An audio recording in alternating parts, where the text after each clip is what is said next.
Judy Dobenmeyer is the author of Project Rewire, New Media from the Inside Out. And here is, you mentioned the Carl Cameron made-up story. The problem with Fox News Channel, and at Newshounds, you guys cover Fox News Channel all the time, obviously, isn't so much that Carl Cameron and some of the others, like O'Reilly, et cetera, make up stuff. They do every once in a while. But the problem is more of a tilt and a spin and a way that they lean on the news so that it becomes more propaganda rather than an honest broker of information. And I don't know if you've seen the internal memo that Huffington Post has found from the Vice President of News at Fox News Channel, John Moody, but it talks about how they are to look for statements from Iraqi insurgents who must be thrilled at the prospect of a Democratic-controlled Congress. For them to tell reporters, go get this information, go try to find it whether it exists or doesn't exist, not report the news, but go try to find something that would help our side. I mean, doesn't this delegitimize Fox News Channel entirely? Do you think they'll be able to recover from this? Will the mainstream media go back to considering them a news channel? Or having read this memo, do you think this is going to finally open up their people's eyes and say, oh, wow, they actually don't do news, they do propaganda at Fox? No, it won't open up people's minds.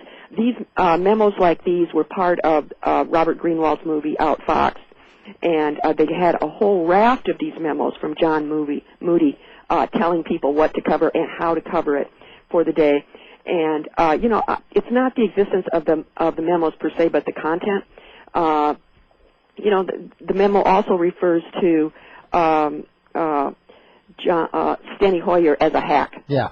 And can you imagine the outcry at CBS if somebody at CBS had written a memo like that? I mean, it wouldn't be... if they called John Boehner a political hack. Yeah, I mean, that's exactly the analogy we used earlier in the show, Judy. I mean, they'd ripped the place down. They demanded everybody gets fired.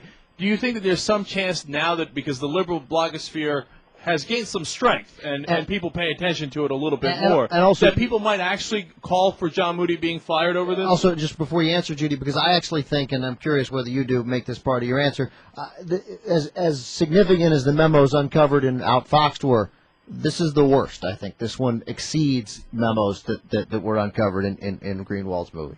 Yeah, I agree. And, it's interesting the follow-through of the memo. That very same day that the memo came out, I was watching the live desk with Martha McCollum, and she made a reference to terrorists dancing in the streets. She said there are reports that terrorists are dancing in the streets over the Democratic victories. Well, I hadn't heard those reports, and she didn't give any evidence of any reports. It looks to me like she got the reports out of her boss's memo. Unless she thinks that Emmett Smith is a terrorist. Yeah. Yes, he was dancing in the street. No, Judy, actually, that's a really important follow-up, and I did not know that. I mean, Newshound's slogan, I think, is we watch Fox News Channel so you don't have to. Is that right? That's right. Okay, so and so while you were watching that, you got the. I think you really should do a huge post about that wherever you can. Send it to us. We'll definitely put it up on our website as well, because I mean that's exactly how you see from the memo of the propaganda masters sending it down to the reporters, and the reporters doing their bidding, whether there actually is information behind it or not. Exactly. And, you bring up an important point, that Fox News isn't just about Bill O'Reilly and Sean Hannity.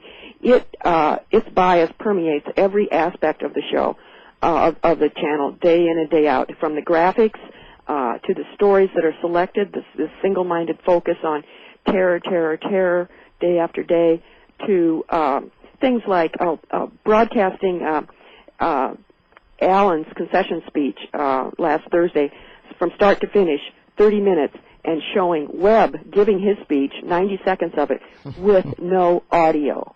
So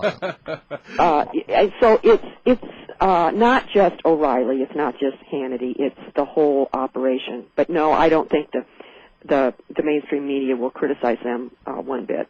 All right. Well, we'll of course follow this story and see how it winds up. Judy Dobenmeyer is the author of Project Rewind. And Judy, by the way, Izvestia was much better than Pravda because Izvestia had a great sports section. Judy, we look forward to reading more about what you just mentioned, and we will put up whatever you have on theyoungturks.com. We'll also put up that memo, link to the memo on theyoungturks.com as well. Thank you so much for joining us, Judy. Thank you. And the book's available on Amazon.com. Amazon.com, and you can read more about Fox News Channel and how they cover the news at newshounds. It's .org, right? .us. Newshounds.us. I'm sorry, newshounds.us. Right. Thanks, Judy. Thank you. Thanks for joining us. I like any guest who mentions Isvestia. That's You can't awesome. beat that. Yeah.